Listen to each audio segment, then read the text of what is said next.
大家好，欢迎来到不明白播客，我是主持人袁丽。张荣1952年出生于四川，1978年到英国留学，获得英国约克大学博士学位。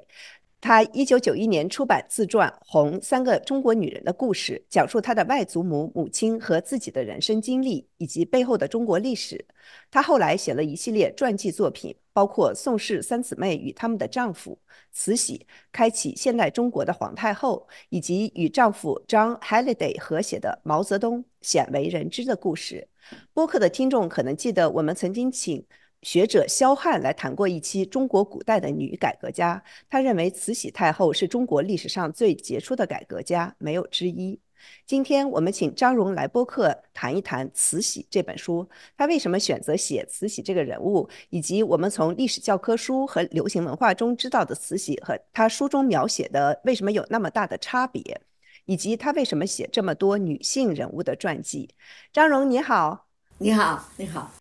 您以前和最新的著作都讲述民国以后的中国，比如说像《宋庆龄传》《红》毛泽东和宋氏三姊妹，为什么这次选择就是看向更过去的清末呢？这一个时间段有什么特点，和现在以及民国以后有什么共通点是我们可以借鉴的呢？我写慈禧太后传，并不是因为我对清末或者清朝有什么兴趣，而是我对她这个人产生了强烈的兴趣。这最早是我在研究三代中国女人的故事，就虽然是我们家的事嘛，但是呢还是要做很多的研究的。那么我才发现我的姥姥她的缠脚，你知道中国的3寸金莲小脚，这个实际上是慈禧最早废除的，1902年她是下谕旨废除的。那这个跟我从前受的教育，在中国受的教育就很不一样。所以呢我就对慈禧产生了兴趣，而且呢也跟她给人的印象，说她很残忍啊，很守旧啊，这些印象都非常不同。所以我就对他产生兴趣，但是呢我那时候没有时间去写他，因为我在写红三代中国女人的故事。那么后来这就过了，然后就开始写毛传。那么在这个研究的过程中，我又发现毛泽东成长的那个岁月，就是慈禧和慈禧逝世以后，但是仍然是他的遗产在起作用的那个年月。我发现毛泽东少年毛泽东，农家子弟毛泽东，他所享有的这些机会和自由，都是我在毛泽东统治下成长时几十年后远远不能梦想的。比方说我们现在大概都知道了，毛泽东比方在20年代就写了一篇文章给湖南的大公报，他那时候是做一些新闻记者的工作，这是讲关于湖南独立的，这湖南成为一个湖南共和国。那在中国现在不要说我成长的时代，就是现在这个可能也是可能是大逆不道，不被允许的，但是他那时候可以随便的写，可以自由的辩论。那么这些呢都是慈禧开创的，但他那时候慈禧已经去世了，但是仍然是在他留下的这个遗产中间。所以我就又对慈禧产生了兴趣。那我们从小就是听到很多关于慈禧的言论，很多人说她罪大恶极，不善政事，但是那个视权如命，什么软禁主张改革现代化的光绪皇帝，把那个清朝推向灭亡。但是您的那个传记的副标题却是开启现代中国的皇太后，您能不能说一下真实情况是怎么样的？为什么这种言论和史实会有这么大的差别呢？那这些言论本身，您刚才说的那几句话本身就是自相矛盾的。一方面说他视权如命，好像他在掌权；又一面说他不是正事，那么好像又说他没有做事。就这些，那我们就不去说了。那真实的情况呢？我的写作宗旨是言必有据，那就是说跟着证据走，跟着史实走，证据走到哪里我就跟到哪里。那这样一来，我就发现，就事实是怎么样的呢？就是中国现代化实际上是从1861年开始的。这1861年发生了什么事呢？就是慈禧和慈安皇太后两人联手发动了政变，把咸丰皇帝留下来的那个8位顾命大臣，就辅佐他的儿子同治小皇帝的，把这8个人去掉了，就没有都杀死啊。那么这2个女人来掌权，那么慈禧太后是中间决策的人。从这个以后，中国就开始了引进西方，中国就从一个中世纪的一个社会走进了现代社会。我们现在所知道的一切电器，什么采矿，什么交通，什么这些军队、海军，一切吧，这现代化的东西都是慈禧最先开始的。更不用说现代外交，国防这些等等，所以呢，就是这事实就是这样。他们都说洋务运动是李鸿章搞的，是不是？你可能也听说过。李鸿章、张之洞什么的都是全是男的。对。那么但是李鸿章、张之洞他们都是外省的大臣，比方李鸿章他是直隶总督。他根本就连军机大臣就是在中枢核心的那些，像现在的书记处一样的，他们都不在，他们怎么可能发动改革呢？这个改革你必须要有一个这是王朝嘛，那么是清廷中间的人嘛，那么当然这些就是慈禧太后在那主导的。那么这个有很多的史料，比方就中央档案馆出了很多，那么中国的第一历史档案馆，或者从前叫做明清档案馆，他们也出了非常多的非常多的史料，都是一册一册的。比方洋务运动有非常多册，义和团有非常多册，然后中日甲午战争有非常多册，李鸿章全集好像有40册还是44。非常多了，然后呢，120册的光绪朝朱批奏折，就全是影印的，就是皇帝或者是慈禧本人用红笔批的这些奏折，而且他们上面说了什么话，批了什么话，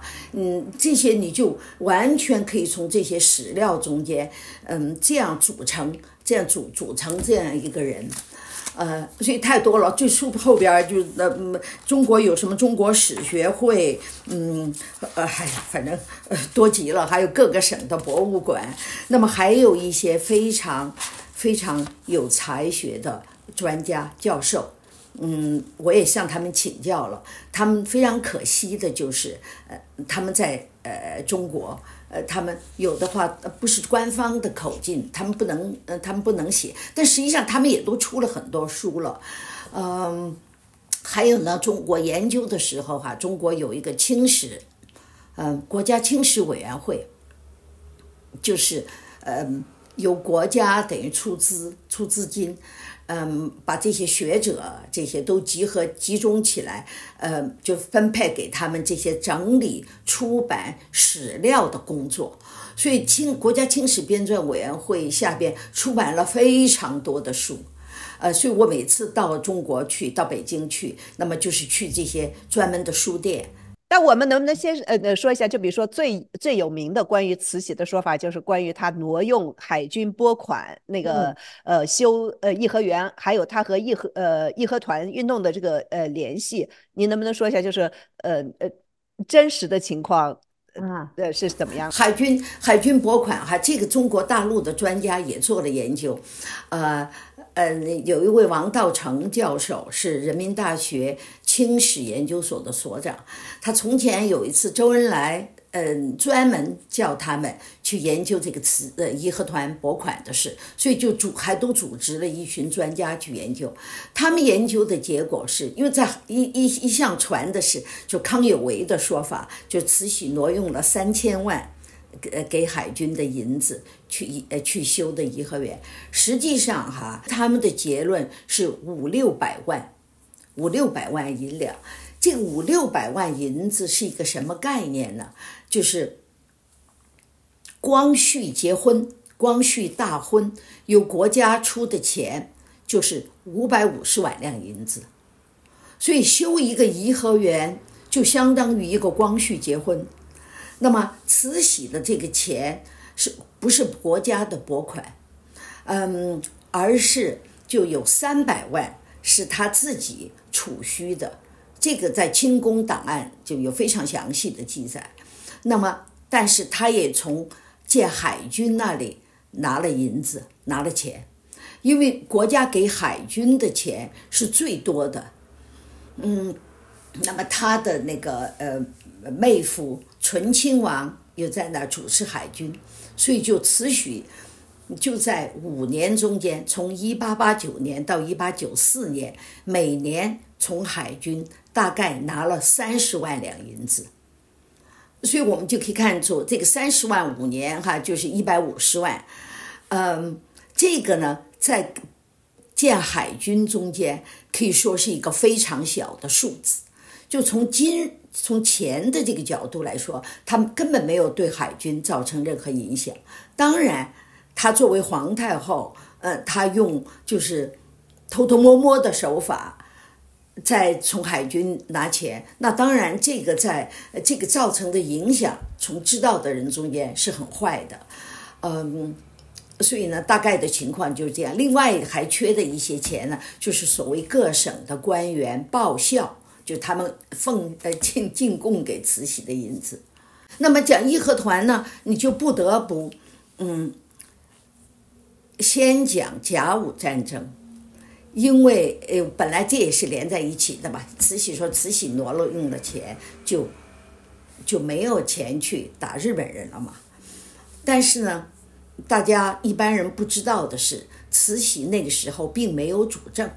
慈禧在1889年就归政了，这个归政就是不理政事了，他就搬到了颐和园去住。这也是他为什么想修颐和园的原因，因为他要有一个合适的地方去住。那么光绪也不问他的意见，因为光绪和慈禧一向关系不好。实际上谁要对晚清史有兴趣，慈禧和光绪的关系绝对是一个非常好的题材，从人性到政治到地缘政治到什么，就是都是一个非常好的题材。那么光绪就不听慈禧的，也不让慈禧过问。那这样日本人实际上是趁着这个机会来发动这个第一次中日战争，就是甲午战争的。那么发生这个战争以后，光绪皇帝就是听他的老师的，他老师叫龚同鹤。那么因为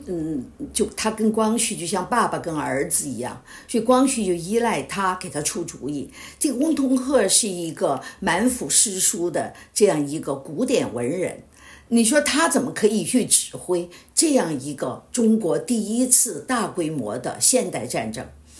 所以那当然这个是要失败的了。那么光绪还就是仰赖的就是李鸿章，这个慈禧后来说李鸿章误国。这个李鸿章他跟那个光绪的老师翁同龢是冤家对头，翁同龢就指责他去海军买军舰的钱贪污了，所以他就怕人家说这个，他就不敢再提海军买军舰。那么翁同龢这种古板的文人更不可思议，天气好好的，收成好好的，为什么要花钱去买军舰，又不打仗？所以呢，中国最后一次买新式军舰就是在1888年慈禧归政之前。慈禧是中国海军的创建人，他是每年给很多钱给海军去买船，但到了光绪执政的时候，中国就不买船了，这样日本就在军事化的建设上超过了中国。在光绪执政以前，中国的海军吧，起码中国军队在亚洲是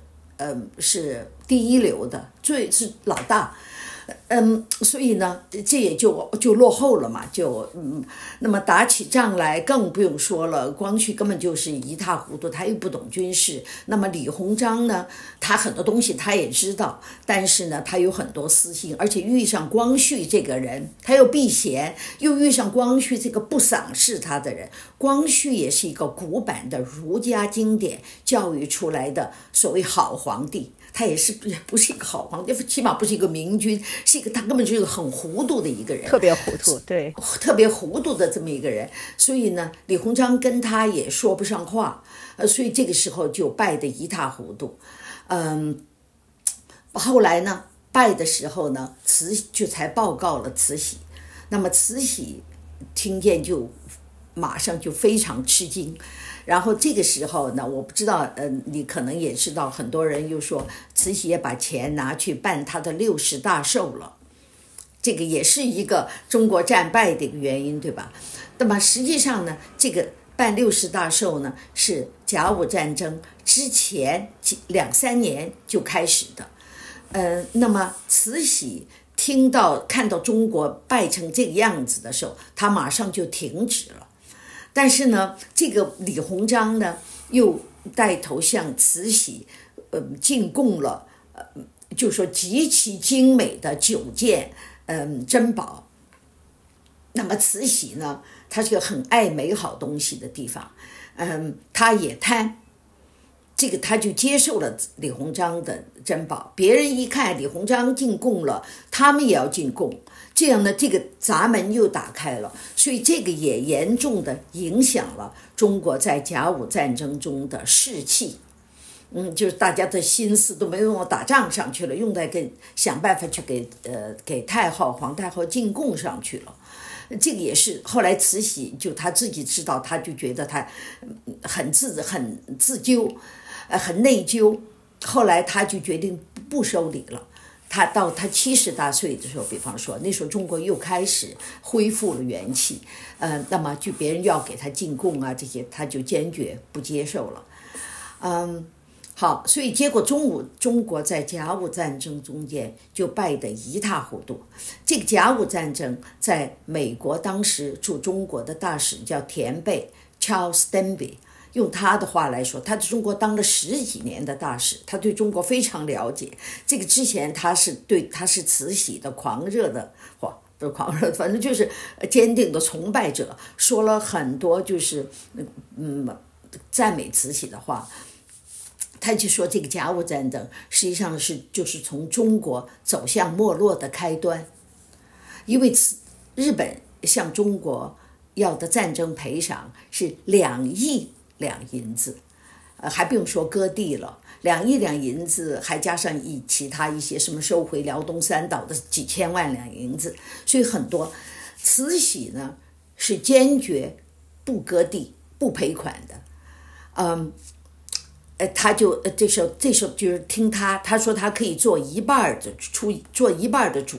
他是紫禁城中间唯一反对派李鸿章到马关去谈判，因为日本预设了条件，来的人要有资格割地，没有权利割地的人就不要来，所以呢，慈禧是坚决反对的。但是呢，从光绪皇帝起到他的军机大臣，什么恭亲王啊这些，那么一个个他们都一个个毫无办法，在那痛哭流涕，最后这样了许多天，最后还是就派恭亲王到慈禧面前去，把带着全体军机大臣到慈禧那儿去求他同意。那么慈禧当然他也没有别的办法。那么光绪皇帝他们最害怕的就是日本人进攻北京，把这个大清王朝给灭了。他们觉得这个清王朝的覆灭是最可怕的前景，还不如割地赔款。那么这个2亿两银子的割地赔款，完全是就是非常没有道理的。因为19世纪确实有战败赔款的这个做这个惯例，这个传统。但是呢，你别的别的这些赔款的都稍微跟战争赔偿有关系，但这个2亿两银子跟日本在战争中的损失毫无关系。这个是日本4年国民总收入。所以一下子中国就败了嘛。中国当时是借钱，借了3亿两银子来还债的，还不用说什么北洋海军的这些舰啊，这些船，这个军火啊，这些什么的。所以呢，就有人就说嘛，就慈禧是紫禁城唯一的男子汉。那当然我们要说一点啊，就是日本那个时候的日本和今天的日本是不一样的。今天的日本是民主的日本，是战败后由美军占领了以后实现民主的日本。那个时候19世纪末的日本是孕育未来日本法西斯主义的日本。所以这个就是说这个2个不能套，不能够因此来就是用这个来煽什么反动反日本的情绪。甲午惨败以后，像张之洞啊这些就都指出嘛，这个就是当时他们去赔款割地这些是饮鸩止渴，你喝毒药。所以呢，这个完了以后，现在全世界那些西方列强在这个之前都是对中国都是非常崇敬的，觉得是一个治理的井井有条的大国，现代化怎么样哈。好，现在一看原来是个纸老虎，是一个庞然大物，里边充满的都是 hot air， 都是空气，这样就大家都瞧不起他。所以所有的这些列强都跑来，你要一块地，我要一块地，就大家都来要一块地，就把中国沿海这些重镇就都纷纷的拿去了。甲午战败和义和团兴起，这个中间就是戊戌变法。因为甲午战败是1895年，那么戊戌变法是1898年。为什么忽然有戊戌变法呢？就是光绪皇帝他一向根本他就没有想过改革的，忽然他看到这么多外国人都来要地了，他就忽然也要改革了。那么慈禧就非常高兴，就跟光绪联合起来，就开始搞这个戊戌变法。这个戊戌变法的揭开戊戌变法大幕的是明定国事诏，就是一道圣旨，明定国事。我们来现在把大政方针把它说明。这个明定国事诏的起草者是光绪的老师翁同龢，在翁同龢的日记里就详细记述了这一个明定国事诏是怎么出笼的。那么戊戌变法是怎么开始的？就是光绪皇帝到颐和园去见皇太后，回来跟大家说，上奉慈禧，就是皇上奉慈禧皇太后的遗旨，我们现在要变法了。而且康有为也是慈禧介绍给光绪的，他写的东西也是，就是他们实际上他们要搞改革都是一样的，但是呢，慈禧她不能容忍康有为要借机夺权，更不能容忍的像康有为他们要杀他，然后康有为来做光绪的老师，把日本的首相伊藤博文，甲午战争中日本的首相伊藤博文请来给光绪主政。这些都是白纸黑字的，很容易找到的这些史料。那当然慈禧不能容忍嘛，那么他就软禁了光绪，因为光绪也介入了杀他的这一个阴谋吧，或者是这个仕途的政变。对，所以呢，这个完了以后，把这件事处理完了，这件事呢就完了以后就是义和团。当时呢，在中国有一个很老的问题，从慈禧的改革开放以来就有的问题，就是基督教传教士教民和当地老百姓的关系的问题，这是真正的文化冲突。因为基督教是笃信上帝，你这传教士不远万里的跑来，他非常信仰的非常深嘛。中国老百姓信仰什么农王啊、拜农王啊、雷神啊、雨神啊这些东西，所以呢就要拜这些以避免天灾。那么传教士那些特别信的特别深的这些传教士，就不许他们的教徒去参加拜这些他们叫做这种 idol， 就是拜神，他们觉得这个就是不能容忍的，而且呢不许他们出钱。就这些那些就说他们如果一个村子大家都要出钱嘛，去买这些乱七八糟的东西，去拜这些神的，那么这些教徒也不许出钱。那么到后来一发生自然灾害，那么当然当地的农民就怪教徒了，就跟他们长期就有矛盾，所以中国当时就有教案这么一说，那么就说各省都有教案。那么慈禧对教案的看法就是要持平办理，这是他的方针，持平办理，每一件事就事论事。所以呢，中国基本上这些教案都是就是平和的就处理了的。那么但是这一次在1899年，中国北方又发生了很大的天灾，在这个时候呢，就是老百姓都人心惶惶的时候，就跟传教士和教民有了更深的冲突。义和团本来是一个练拳术的，那么一下子就变成了有几十万人的一个组织。那么就做了很多，你知道中国人残忍起来那也够残忍的哈。那么就是做了很多虐待特别是基督徒的事情，这就是义和团的兴起。义和团只是在山东，后来他们又进入到河北，到北京那一带，这不是一个全国性的现象。那么但是呢，义和团有很多报喜，慈禧对义和团是要镇压的，那么袁世凯的任务就是派兵去镇压，但是慈禧就叫袁世凯主要是要驱散他们，把他们不要让他们聚在一起，并不是要把他们赶尽杀绝。但是呢，西方列强的代表就不能容忍，觉得他们干了这么多暴行，完全应该是一个非法组织，应该要把他们赶尽杀绝，凡是窝藏他们的人也都要处以极刑。那么这样跟慈禧争论了以后就给了慈禧2个月的期限，要他剿平义和团。那么西方的军舰就在天津大沽港外巡视，就是示威嘛，表示威胁。所以呢，在这样的情况下，慈禧就犯了一个很大的错误，就是他就开始觉得好像外国人欺负我们太甚，他就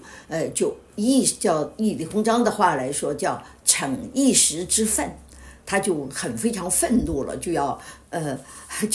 你知道在甲午战争那样的情况下，就他一个人出来说就是要打他，管他3721也要打。那么当然在这个情况下，管他3721这些列强要反对，我就是不听他们的，所以他就开始不采取剿灭义和团的这个方针了。那么这样义和团就更加发展更大了。后来就开始去围攻使馆区嘛。但是当然慈禧采取了一些措施，他比方说派他信任的荣禄带军队去，就等于是保护这些使馆区的。所以使馆区实际上他并没有死什么人，并没有死人，可以说，那么所以就这样，就这样。那么当然就是后来就是八国联军入侵了，那么就把慈禧赶走了，就从北京就赶到西安去了。那么在这个过程中间，慈禧就进行了很多反思，他就后来下了一个自责之诏，就他的诏书，因为他不是皇帝，他不能下罪己诏，他下一个自责，就责备自己，就是把说这些都是就他的责任嘛。后来他就跟西方和好了，后来他1902年他回北京的时候，那么是西方这些国家帮他修复的铁路，在义和团时间掀翻的铁路，还给了他一辆皇家专车，有就是铺着黄缎子什么黄子粉这些装饰的这样一个专车，把他接回来了。所以呢，那个时候在八国联军进来的时候，就他们曾经想过，就是赶走慈禧，废除慈禧。但是呢，他们发现这些大员们，中国有势力的大员，像张之洞、李鸿章，他们当时非常属意于张之洞，因为张之洞非常清廉，非常开明。你知道，中国最早的铁路就是张之洞开始修的，而且他说服了慈禧，让慈禧同意修的。那么他们这些人呢，就还是都非常就觉得还是非常忠于慈禧。你看张之洞跟慈禧的关系，你看也是非常有意思。所以呢，他们就没有跟外国人合作。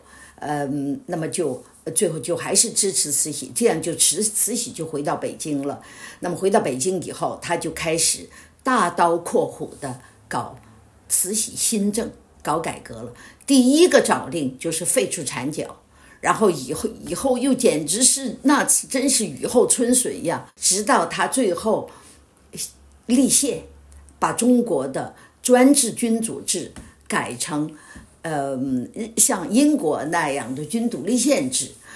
这个就是我觉得他非常了不起的地方。哎呀，真的是挺有意思。反正就是那我们问一下吧，就是在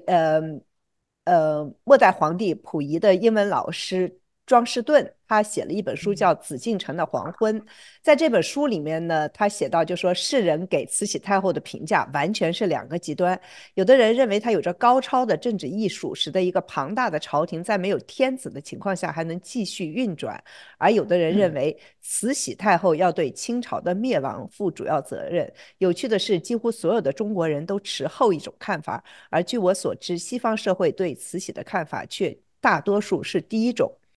您觉得第一就是您同意不同意庄士敦的这样的一种说法，就是西方和中国就是对慈禧的看法是有比较分化的？还有就是您觉得是什么造成了对慈禧的评价是这样子的两极分化的呢？我完全不同意他说的那些，我不知道他说这些的。实际上，西方对慈禧首先这种说法在没有天子的情况下，这些都是在当时的一个预设的一个前提，就是必须是一个男人当天子的时候，这个国家才能被治理好。所以一个女人可以去主政，把这个国家治理好，他们简直觉得是不可思议的。于是呢，就是说这个女人很了不起。我完全不认为她这个假设是成立的。因为慈禧可以说比我可以说没有哪一个男的统治者可以超过他，完全就起码是他之后的这些人，没有哪个男的可以超过他。你是说他的哪方面？他的领导力、他的政治智慧，还是他的外交手腕？是从哪方面来说都没有？哪一方面都是这样。哪一方面都是这样，我不知道别人有什么做了什么可以超过他的这些东西，甚至从那个人性这些我们就不说了哈，而且西方呢，实际上他们对慈禧原来是抱好感的，但是呢，在义和团以后，围攻了使馆区以后，那评价都是负面的，那比方有一个好莱坞电影。什么多少天啊？这就完全是慈禧像个小丑一样嘛。在末代皇帝那个电影中间，慈禧也表现也是一个完全是一个老巫婆的样子。是不是？这个是西方的看法，因为他们也不知道紫禁城中间的这些内情，他们也以为光绪是什么改革的年轻的君主，这都是预设的，这些就是一个年轻的男人肯定是一个改革者，这个女的又老，那肯定是个保守派，这就是这个。所以呢，这完全不对的。那么这个中国的这个改革哈，我觉得为什么要由慈禧太后来完成哈？当然她个人一切，那但是呢，还有一个从中最得益的是妇女，是中国的女人，从产脚到受教育，这些慈禧在她生前，她1908年去世的嘛，在慈禧的生前就都做了。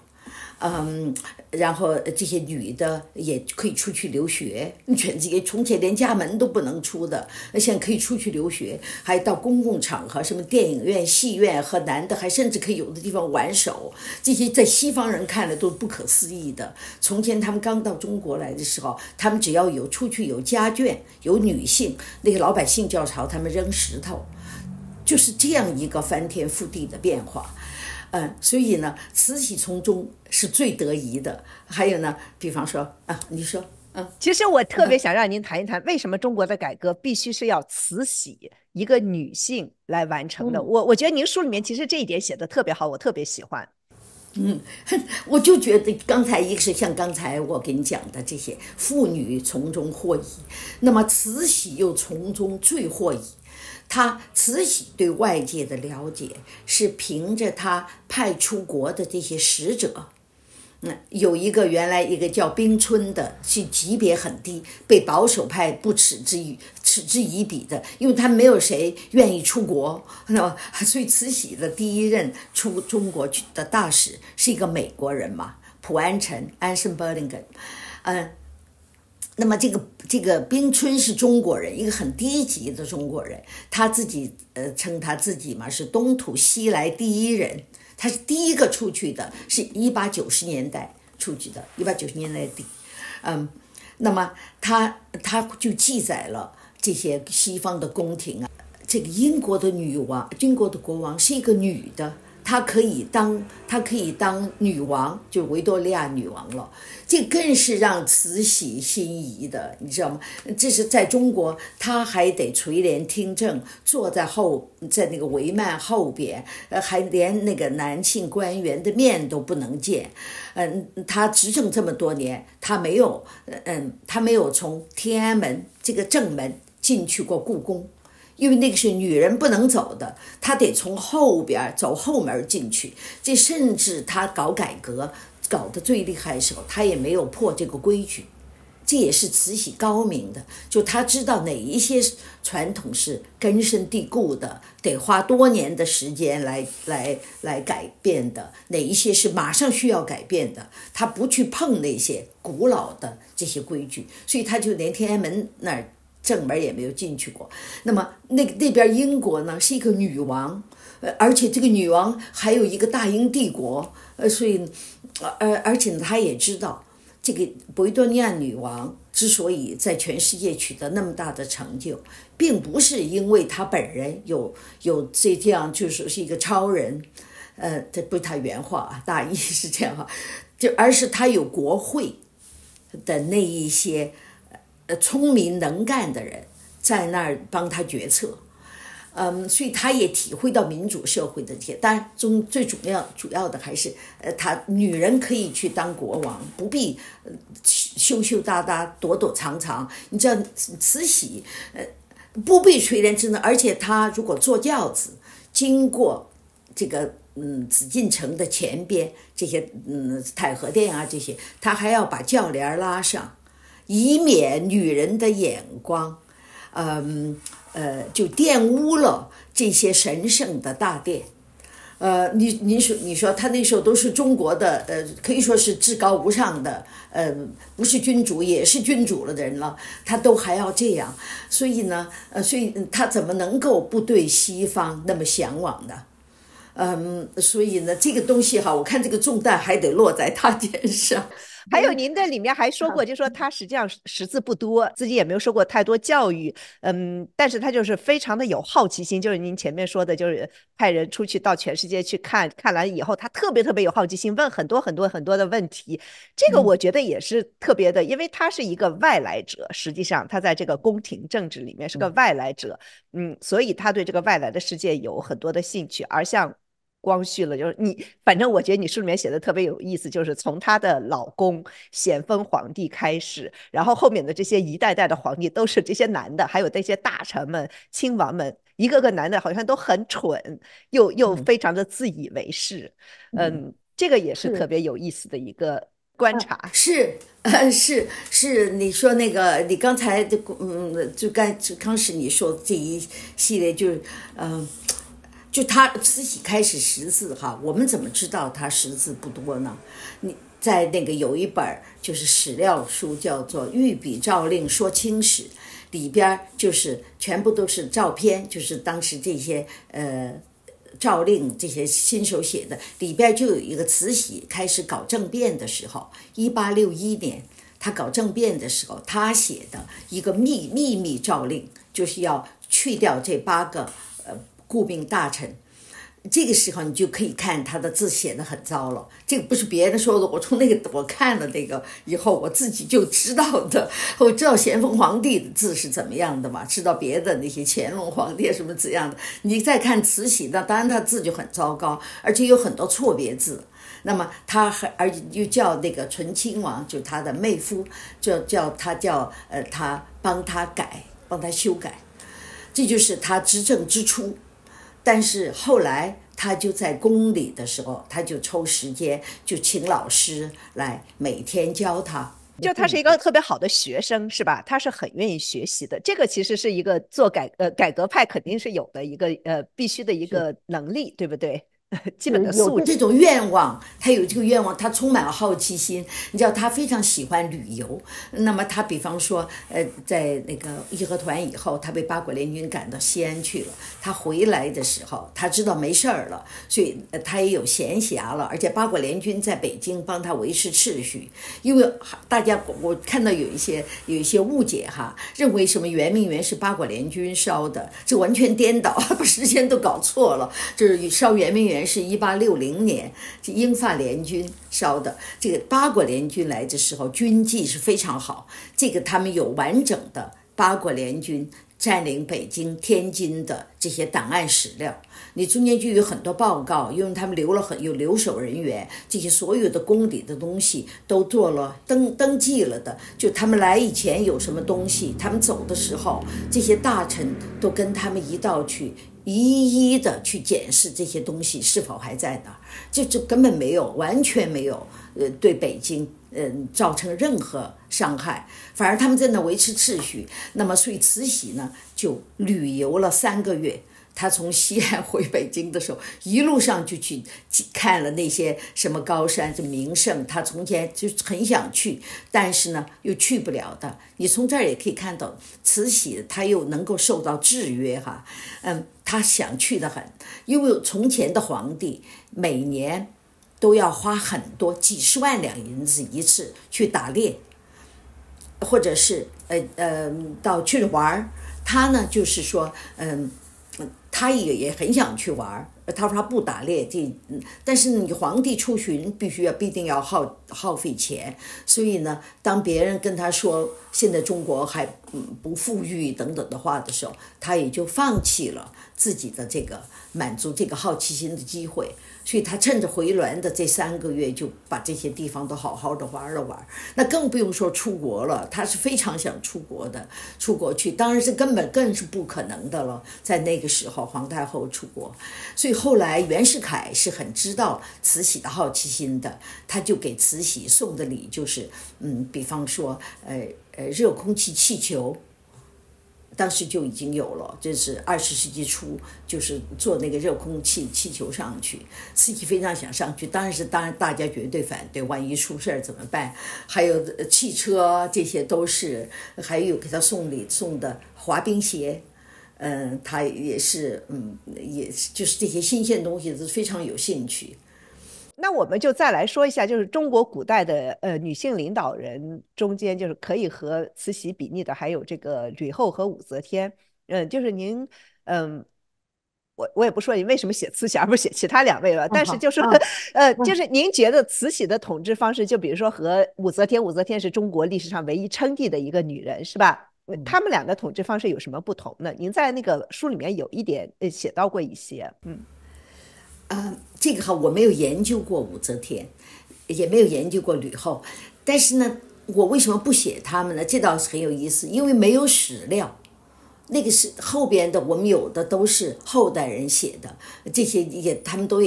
每个人写史都要带上自己的情绪的，带着自己思想的局限性，包括我本人在内，那么所以呢，我就没有去写。那么中国的史料保存是从明代开始的。所以但是明代的史料都很少了，清代是最多的，所以关于慈禧的史料是非常之多的。那么当然就是我写慈禧，慈禧呢是很佩服武则天的，我不知道他是佩服他什么，但总而言之，我想他最佩服的一点是武则天敢于去称帝。肯定是这样，我也想是这样。有人送给慈禧一幅画，就是武则天的像。称武则天用她的当皇帝时候的那种权称，所以这个慈禧当然这肯定投其所好嘛，肯定知道慈禧欣赏武则天嘛，但是呢，慈禧没有去像武则天那样做，她没有去，就是我想哈，这就是也不是我想，这就是慈禧不想她的改革引起一个非常大的变动。你想，他连天安门这样的正门，紫禁城的正门他都没有走进，他会去称帝吗？他这样，这是好不得了的一件大事哦。那武则天你称了帝，那后来你要用多么残忍的这些手段去镇压你的政敌？那些反对你，慈禧是很少杀人的，为政治原因杀人。他1861年政变以后杀了肃顺，这个肃顺是非常就是8个顾命大臣中间领军的这个人物，这个肃顺是非常不得人心的，因为他以反腐为名，他是一个当年的反腐英雄，以反腐为名去敲诈别人的东西。那么后来就一直到所谓杀六君子了，中间他们中间有4个人肯定是卷入了这个阴谋要去杀慈禧的，这个从某种程度上来说也可以说是慈禧的自卫吧。那么当时呢，他在别的2个人是无辜的，慈禧杀了他们呢，就是因为他怕当时审判，如果审判出来，就肯定把光绪皇帝的卷入引出来了。慈禧没有光绪皇帝，他是治理不了这个，不是说治理不了，不是说没有能力，而是他没有这个名分，所以名不正言不顺，所以这是他的悲哀。从1861年到1898年，几十年的时间，那从前他的那些保守派的政敌，他都是对他们，就是最多把他们送出京城，不让他到京城来。围着光绪皇帝，所以他是这点，我是觉得慈禧非常了不起的，因为他就说他当时的中国的人口是世界的1/3，他有这样多的人口，他是一个绝对君主。那么中国的地盘比现在大很多很多，包括内蒙古以外还有别的许多地方，他能够执政，能够在很大程度上靠大家的信服他，尊重他，这样来治理，这个我觉得就很不容易做到的。您在书里面写了一句，您说就说慈禧宁愿把统治建筑在共同利益的基础上，争取反对派，而不是杀死他们。是，我觉得是这样。这个外国人就是那个田贝，这美国驻华大使史杰嘛，是叫那么就是也这样讲嘛，就是说慈禧就是他是一个非常，他说他很慈悲的，绝不就好，总而言之就是好像说了太多的好话了，但是呢，说这些好话的原因是因为他100多年，听到的都是他的坏话，就没有人出来给他说几句好话，好像有点不公平。我就觉得这种非常的不公平。我一直想的一个问题就是说，毛泽东他做了那么多恶，是吧？中国人因为他的错误的政策被饿死、迫害致死的人有几千万。那么慈禧呢，就像您说的，她小心翼翼地维护着一个国家的这个完整和稳定，也努力做了不少改革，改善老百姓的生计。您讲过，就是在中国出现饥荒的时候，她批准从国外进口粮食，这是中国历史上第一次这个政府要进口粮食来去补助老百姓的。那他做了这么多事，但是为什么中国人提起慈禧来就是各种鄙夷，就是这个人多么恶毒，多么的无能，如何如何？但是现在还有很多人是怀念毛泽东的呢。我也不理解，我不知道为什么，就是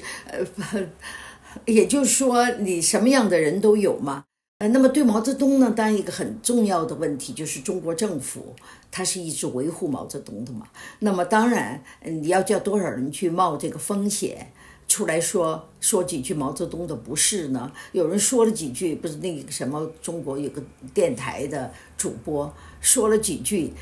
说了一两句，在我看来就是说非常轻的，就是发了一下牢骚的话，那么都把人家的纸给撤了。那当然，你说有多少人可以敢出来说话呢？这个我觉得这个政权的维护还是一个最重要的。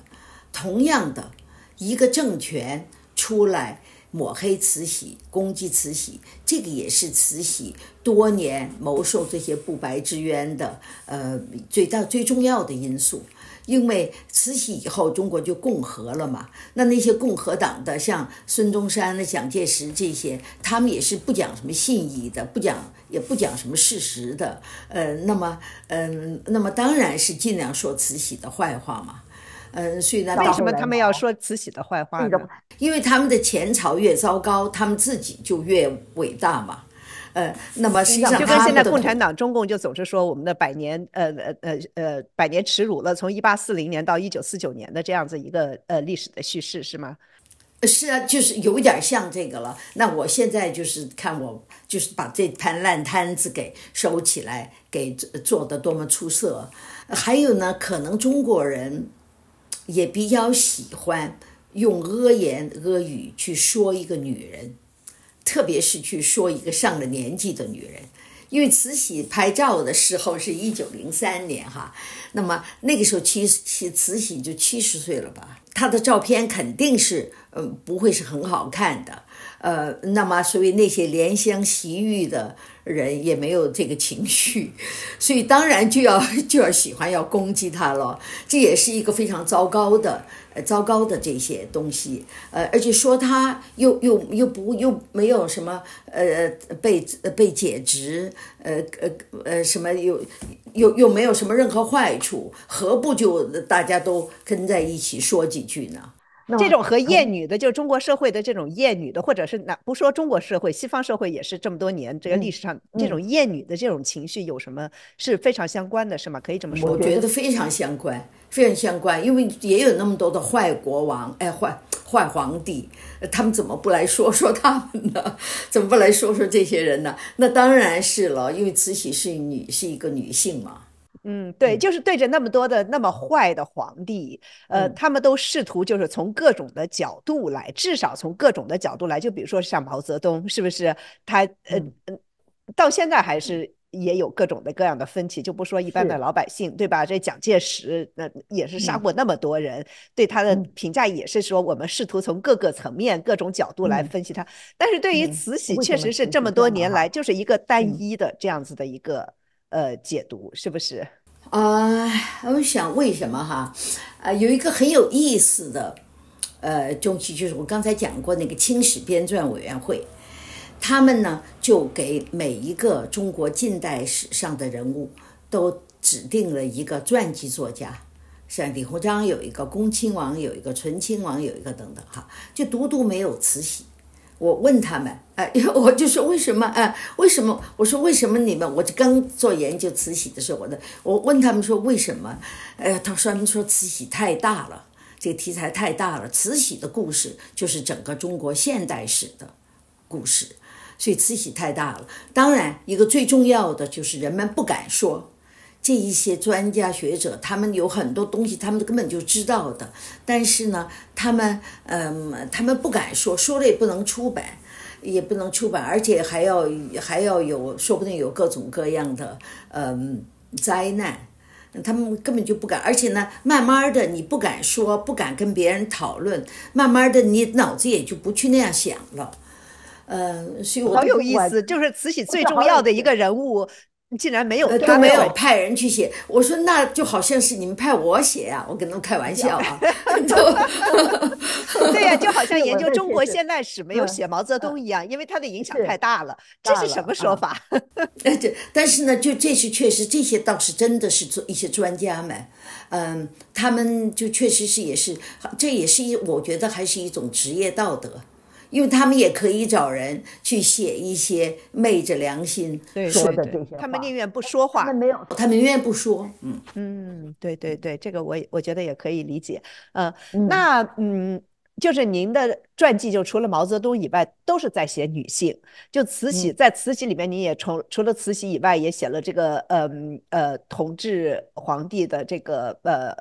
同治皇帝的皇后阿鲁特，光绪皇帝的皇后隆裕，他们的身上您都着了不少的笔墨，你也大量引用外国使节的夫人们和为慈禧画像的女性画家，就是这些这种女性主导的视角，是会给历史带来什么样不同的这种的解读呢？就是您写的时候是有意的要引入这样一些的视角吗？是这样的，倒是这个倒也不是有意哈，但是呢，慈禧她不能见外国男人，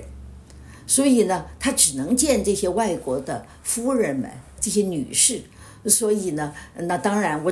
只有他们留下了著作。那么这些男性反而都是充满偏见的，这也是西方当时也是这样。他们的夫人，比方说像美国大使的夫人，跟他讲了很多，他跟慈禧成为很好的朋友。但这些男性官员根本不听他们的，还是按照他们的那个光绪就是改革的年轻人，慈禧就是保守的这个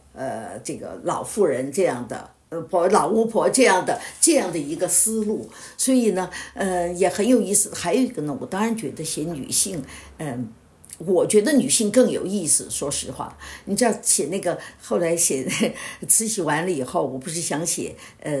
我就想弄清楚，从慈禧死1908年这个时候，她已经开始预备立宪。9年以后，中国实现立宪，君主立宪，这是她的遗嘱。他就已经之前就说他的遗嘱又再次重申的，那么从这样一个事情，我们还要专门讲一下慈禧的立宪。那么从这样一个到1949年毛泽东上台，中间40年，中国天翻地覆的变化。那么这个变化是变糟了，不是变好了。那么这是为什么？那么当然，我们都知道中间最重要的人物在这40年中就是孙中山。那么我就曾经想写孙中山传，那么为此收集了很多资料。这样一看，这个俨然又是一个小毛泽东，知道吧？他也是一心就是追求他的权利，他要推翻满清，并不是要结束专制，而是他自己要当这个绝对的大总统。我又要去写一个这种人，我自己写起来也觉得很不舒服。在研究中间，我发现在孙中山身边的这些女人们，他的夫人宋庆龄，和宋庆龄的姐姐宋霭龄，宋庆龄的妹妹宋美龄，宋美龄由宋霭龄介绍给了蒋介石，成为蒋介石的夫人。那么蒋介石是因为孙中山的器重，当上了北伐军总司令，最后推翻了那个北京的民主政府，成为现代中国的第一个独裁者。那么我觉得这些女人反而很有意思。一个原因呢，就是她们的兴趣更加多样，就不像毛泽东和那个孙中山都是就说他们的兴趣非常单一，就是权力。当然有一些偶尔也写字啊，那个孙中山当然连字也不写的，那么是有一些什么女人呐，这就是他自己说的嘛，孙中山自己说的嘛，革命女第一喜欢什么革命，第二喜欢什么女人，也就仅此而已。就所以说，就是啊，然后就是权力嘛，革命就是权力嘛，对他们来说，所以我觉得很没意思，我就写了宋慈三姐妹。那么慈禧呢，兴趣之广泛。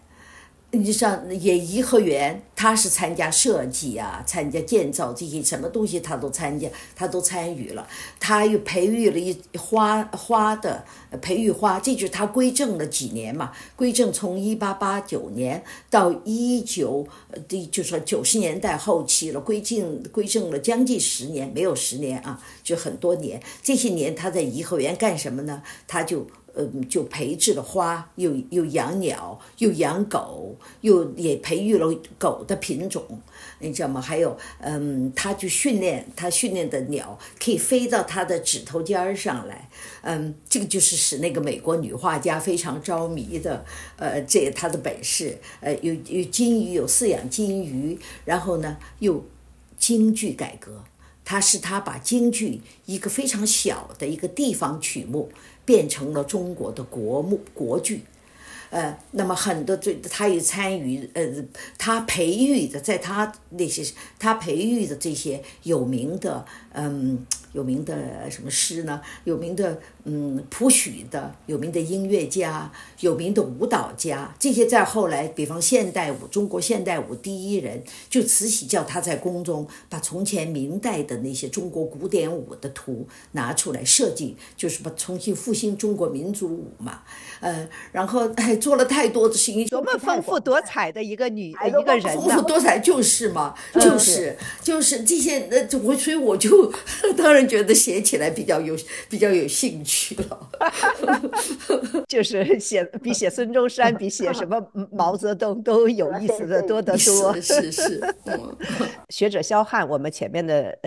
有一期这个播客，我前面提到的就是讲中国历史上的女改革家们，就是肖汉实际上他研究这个慈禧的时候，他一直没有看您这本书。他说他一直到了自己都基本上写完了他自己的文章的时候，他才看到了您这本书。他说他不能相信他和您的就是结论是这么相近，这么同意，就是有很多他自己也是看到了很多资料。后来他也去看了很多这种的日本的有一些作家，他们也有一些就是历史学家，他们研究慈禧，他们得出来的结论和你也是比较相近的。就是我觉得也是就还是挺有意思的，就是实际上就肯定是一个比较会有争议的，因为以前对慈禧是那么固有的一个看法，然后您这本书是基本上完全颠覆了这样的看法。我觉得争议还是比较难免的。肯定是，而且中国还特别，你知道，在慈禧以后，就16年短短的民主时期以后，中国就进入专制社会。那么这种专制，中国人又特别喜欢以史为鉴，总要把历史跟现实喜欢把它们拉在一起。当然应该以史为鉴，但是呢，有时候也不能就说生硬的去对比哈，去类比，这也不妥。所以呢，在这样的情况下，历史就变得非常的敏感。那么，所以执政的人就特别注意要让历史符合他们的口味。在这种情况下，任何人学的中国历史，包括我自己在内，在我没有自己研究以前，都是不可靠的。这些就是学的历史，当然不是所有东西都不可靠哈，有的也可靠，有的就不可靠的东西就很多。我就来问您最后一个问题吧，就是您现在正在写什么吗？您愿意讲一下吗？我现在我在就不是历史人物了，就还是我想我的那3本书就好像把中国现代史上一些最重要的人物好像都写到了。宋氏三姐妹，有人就说他就是也是一种批评的意见吧，就说好像是这些男性孙中山和蒋介石反而是比较重要的。这个我就觉得非常公允，这个批评。我觉得非常公允，这确实是这样。那么为什么呢？就是当然这是2位更重要的男性嘛。那么这3个女性呢，虽然也很有意思，但是她们毕竟不是决策的人，她们不主导历史。那么孙中山、蒋介石都主导历史，像慈禧和毛泽东一样，那主导历史的人当然就更有意思了。那么给人的印象也更强烈，所以呢，就我非常欣赏这个批评意见，那么所以呢，但是我觉得好像就从慈禧开始，经过孙中山，经过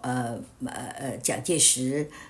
经过毛泽东，好像就是这个现代史，就是到那个毛结束的时候，其实好像是一个句号，这样。当然后边的那当然我们没有我们没有资料，也没有这种也没有这个距离。有时写这些历史，我还是需要一个相当的距离。那么所以现在我又想，回来写一写，我的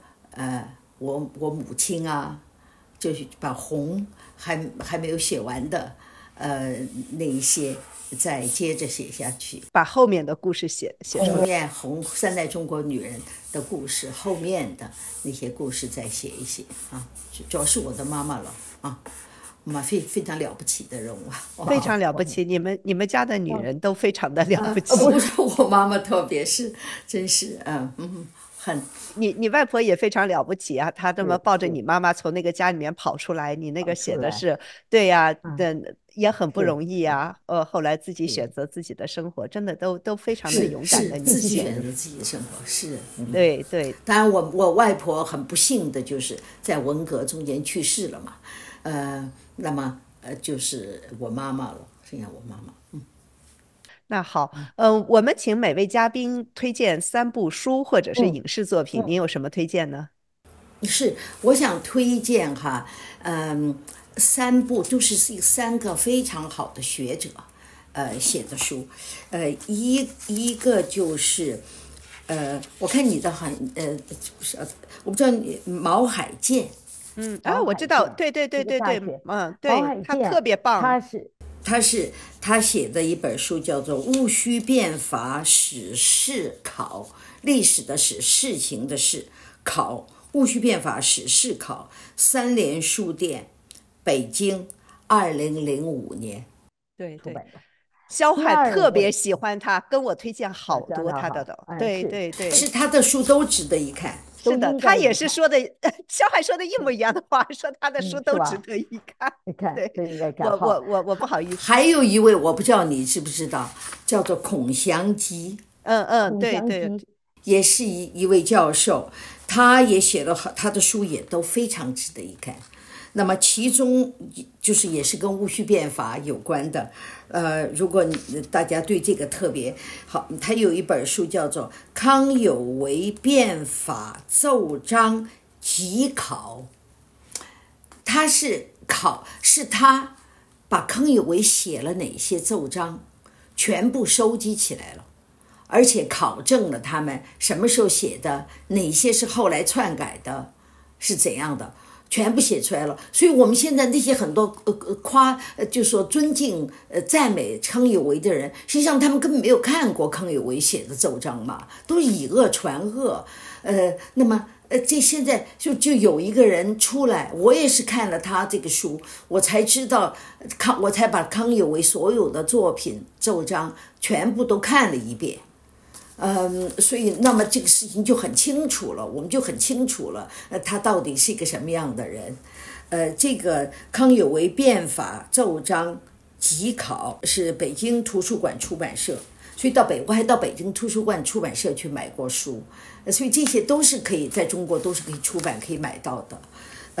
那么是北京2008年才出版。你知道，在2008年之前就没有一本书把所有康有为的奏章全部都收集起来，所以这个也是一件了不起的事情。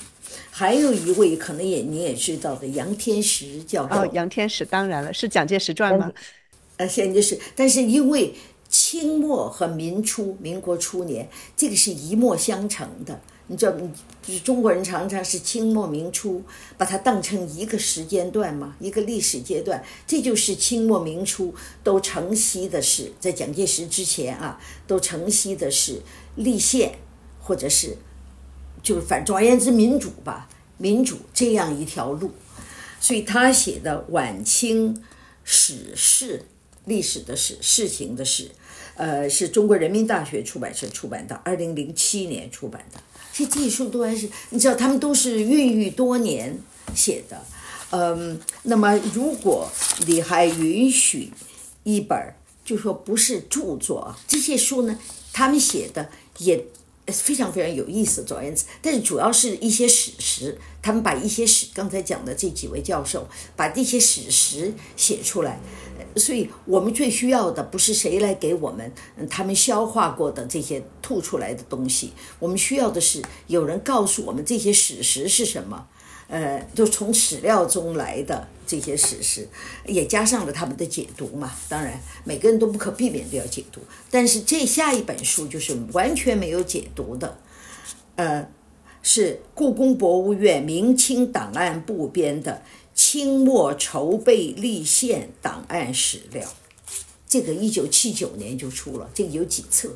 全都是你可以从头到尾，你根本就不用再看任何人写什么慈禧要什么立不立宪什么，你只要从头到尾看一下他发了哪些上谕，那些怎么派哪个人，那些人写了什么报告，发了什么指示，哪一年哪年又发生了什么事，你就很清楚了整个清末立宪的整个过程。